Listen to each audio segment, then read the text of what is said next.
আমরা এই একটু আগে ওই পাশে ছিলাম আর দক্ষিণ পাশে, এটা ছাদের উপরে। এর আগে আমরা পূর্ব পাশে ছিলাম।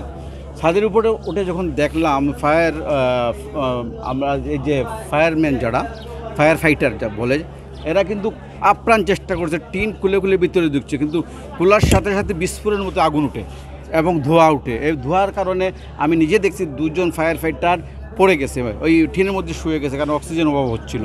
আবার একটু পরে উঠে আবার তারা কর্তব্যরত অবস্থায় চলে গেছে। এই যে তাদের যে প্রচেষ্টা, একজন প্রশংসার দাবিদার, তারা সব উইংস কাজ করতেছে। আমি সেহরির পরপরই এই একটা ফোন পাই, একজন আননোন একটা ফোন যায়। ফোনটা রিসিভ করলাম, এখানে 5 নম্বর গলির একজন দোকানদার আমাকে ফোন করছে। আমি ভদ্রলোকের সাথে আমার পরিচয় নেই। উনি যখন সাথে সাথে বলার সাথে আমি প্রথম ফায়ার ব্রিগেডে ফোন করি, এর সাথে ওসিকে ফোন করি এবং আমি চলে আসি। ওই পাশ ঘুরতে ঘুরতে রাজা স্কুলে যখন আসলাম, তখন আমি মেয়র মহোদয়কে দেখছি। আমাদের একটাই অবজারভেশন, এখানে পরিকল্পনার অভাব আছে।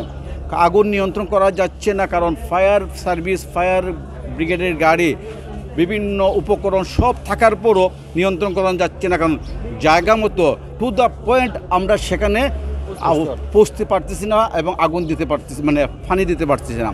এবং মাঝে মাঝে দেখবেন বিস্ফোরণ হচ্ছে। এখানে নিশ্চয়ই দাহ্য পদার্থ কিছু আছে এবং এখানে শুনছি মেসের গোডাউন আছে, ওই যে দিয়াশলের গোডাউনও আছে, জার্সির কাপড় আছে যেগুলো পলিথিন, এটা পলিস্টার জাতীয়। এখানে কিন্তু এই পলিস্টারটা কিন্তু আপনার র মেটেরিয়ালসটা কিন্তু পেট্রোলিয়াম। তো এইগুলি সবগুলি মিলিয়ে আসলে একটা ভয়াবহ পরিস্থিতি। আল্লাহ রব্বুল ইজ্জত আমাদেরকে সবাইকে সহায়তা করুন যে সব, এবং এখানে পাবলিক জনগণ, সিলেটের মহানগর জনগণ এত বেশি যে সাহায্য করতেছে, যে দোকানদাররা যাদের দোকানে আগুন লাগেন না, পার্শ্ববর্তী দোকানরা সবাই খুলে খুলে দেখবেন আপনারা, লালদিঘির পারে সমস্ত রাস্তা দোকানে মালামালে ভর্তি হয়ে গেছে, রাস্তা বন্ধ হয়ে গেছে, সব মালামাল নিয়ে আসছে। সর্বোপরি আমরা বলতে চাই, একটি পরিকল্পিত মহানগর গড়তে গিয়ে যদি এই জায়গাটা অসম্পূর্ণ থাকে, তাহলে এইসব ঘটনা আরও ঘটার সম্ভাবনা আছে। আপনি নিজে আজকে ক্ষতিগ্রস্ত হচ্ছেন, এখান থেকে শিক্ষা নিতে হবে। কেন ক্ষতিগ্রস্ত হচ্ছি?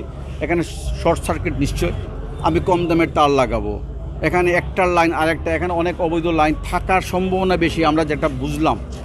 এখানে আমি ফায়ার সার্ভিসের ইনচার্জের সাথে কথা বলছি, উনি বলতেছে আমরা ওয়ে পাচ্ছি না, যেমন আমাদের গাড়ি দুটি রাস্তায় দাঁড়ানো, ওয়ে পাচ্ছি না। এরপরে কিন্তু আমরা রাজা স্কুলের কথা বললাম, আমাদের ওই যে ডাকঘরের কথা বললাম, তারা ওয়ে পাচ্ছে না, কারণ অনেকেই তো আসলে ম্যাপ নিয়ে আসে নাই, বা তাদের সিলেটে পূর্ব অভিজ্ঞতা অনেকেরই নেই, এখানে কোন দিয়ে দিয়ে ঢুকতে হবে।